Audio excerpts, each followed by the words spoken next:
Hi, my name is Myra Tanksley, and I am recording this on February the 3rd, 2015. And I am the proud single mom of a son that's soon to be 22 years old. He has autism, and his name is Marquis.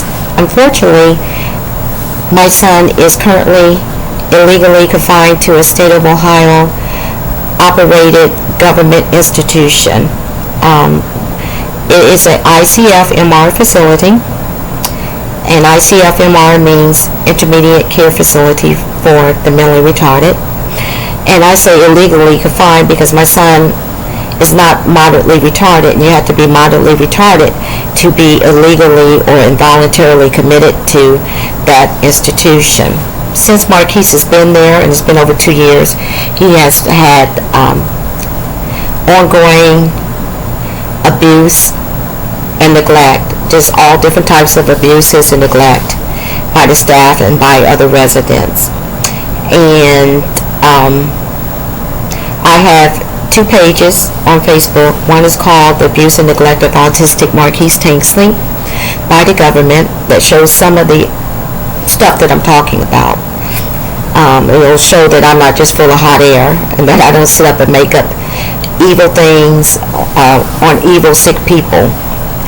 And my son has just been suffering legalized abuse and legalized neglect by legalized criminals. And they took my guardianship away so that I couldn't take him out of there. They blocked me legally, and probate court, which is just as corrupt as the rest of the scum in the government system, appointed a slimy, unfit, very corrupt, very evil, lying attorney. And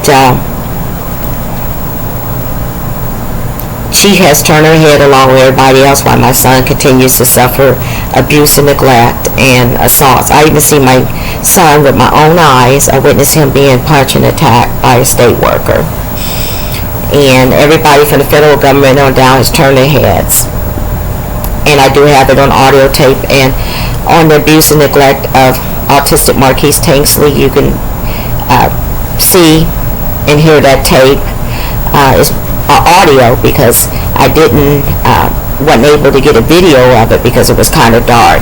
But you can actually hear my son being punched and screaming, and me speaking up, and then the thug that did it say that he actually was just grabbing his shirt, which is an assault in itself. We weren't going to admit to punching him, but I'm a Christian woman, my son's a Christian, and Lord let me see that, because the boy didn't even know I was standing there. If he did, he would have never punched him, but God set him up.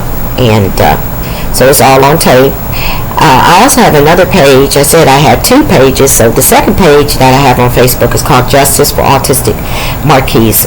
It's an important page too, because it's going to show you the players and how evil and how these people abuse their powers, how the attorneys and you've got judges and they're able to file all kind of deceitful motions and abuse their power in courts and all that kind of stuff. So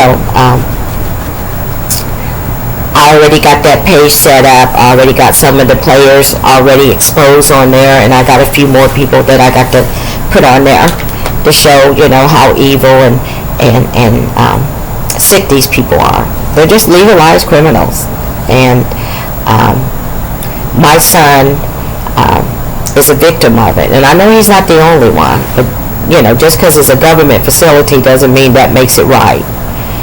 These people are able to get this stuff done, or they're able to practice all the cruelty that they do because nobody has put a stop to it. Now, this is a state facility. It's ran by the state of Ohio. And I know Jesus is using me and my son, and he'll put a stop to it, because my son is not over there because he deserves it or because he's a thug or criminal or anything like that. Not as far as Jesus is concerned.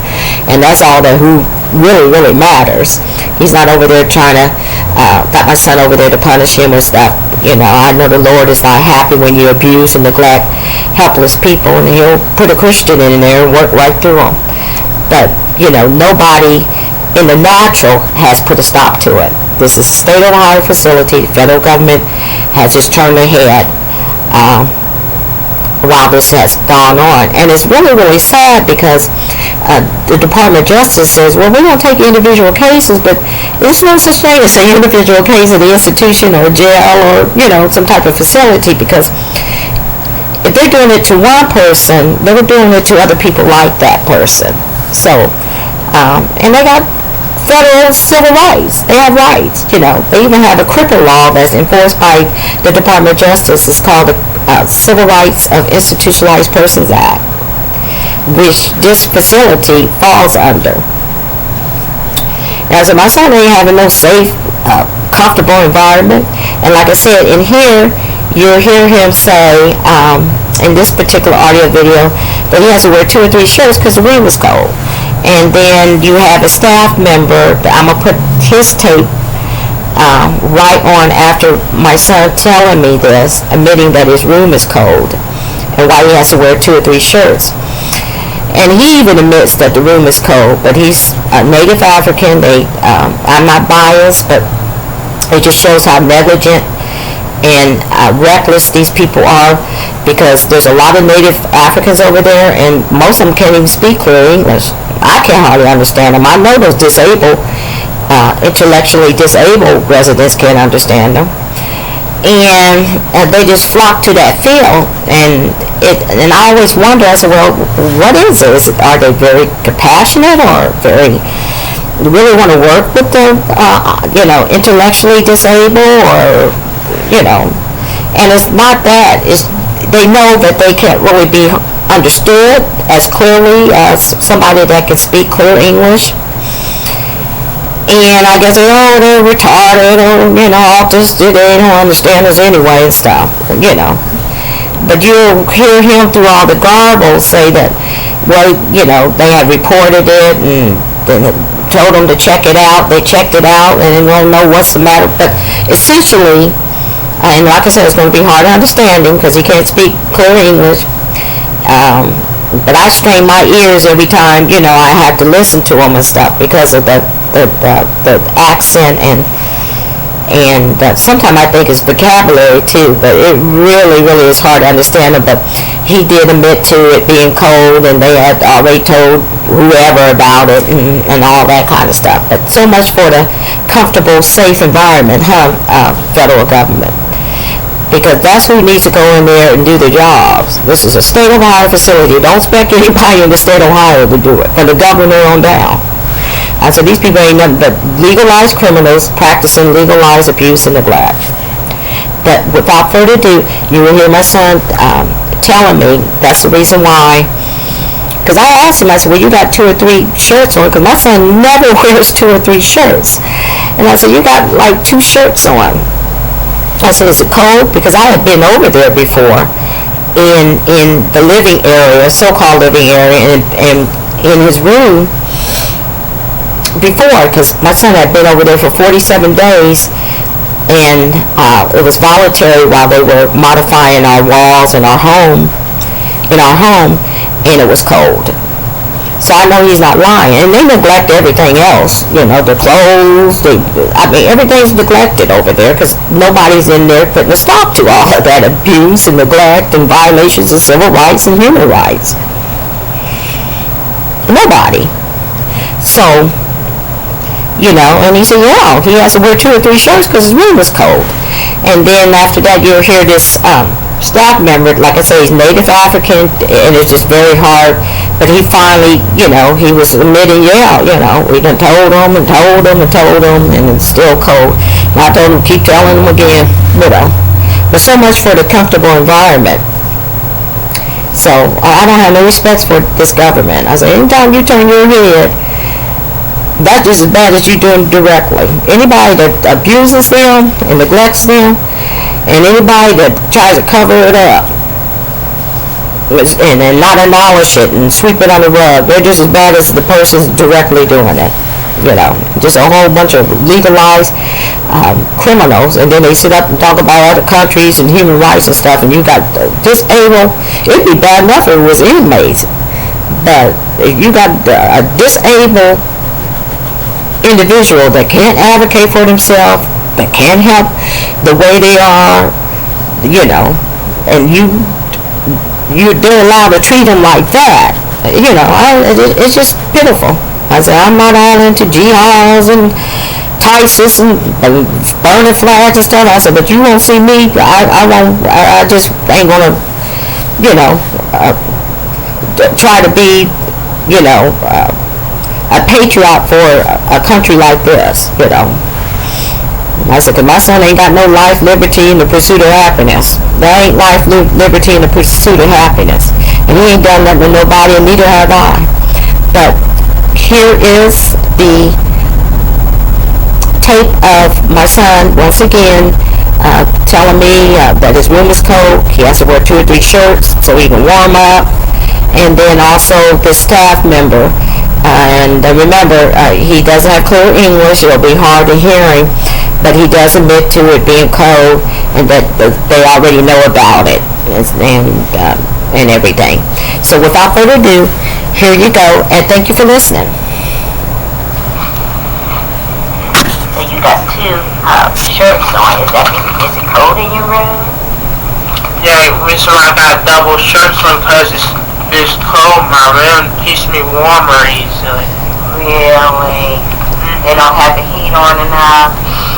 No, it keeps me warm faster. I have double shirts on. 2 or 3 shirts on the top of each other. Okay, so there you have it. And what I'm going to do is have the staff member, and it's on a separate tape, tell me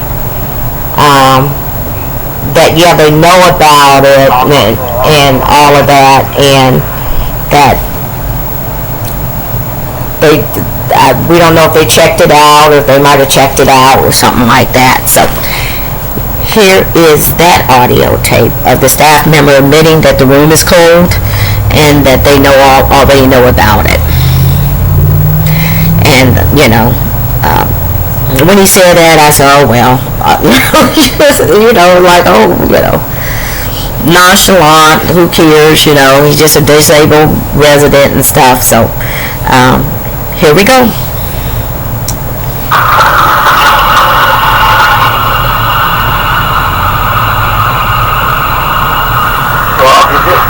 I've been fine, blessed, and highly favored.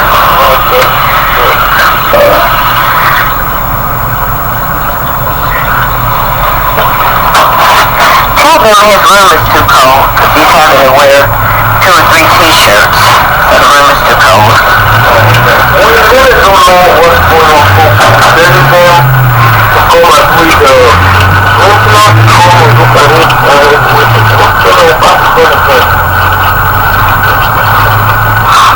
Well, have you been taught,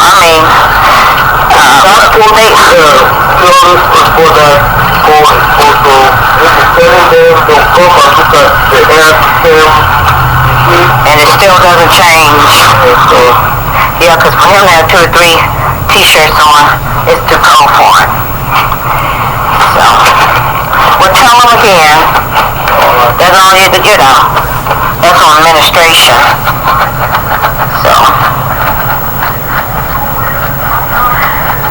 my son never wears 2 or 3 t-shirts and stuff. So, what I suspected was right. Well, it was cold when the first time I was over here. His room was cold, so I already know about it.